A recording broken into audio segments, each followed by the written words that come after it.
L'opció Anota PDF ens permet escriure sobre els treballs que s'han entregat en format PDF.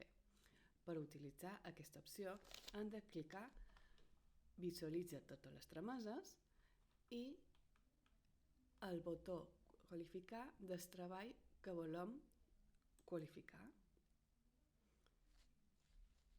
Se'ns obrirà una finestra amb l'editor PDF amb el treball de l'alumne. Aquí nosaltres podrem fer anotacions, subratllar, etc. Per exemple, si volem fer una anotació, clicarem aquí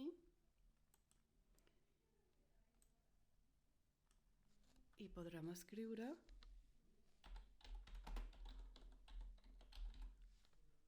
l'anotació que volem.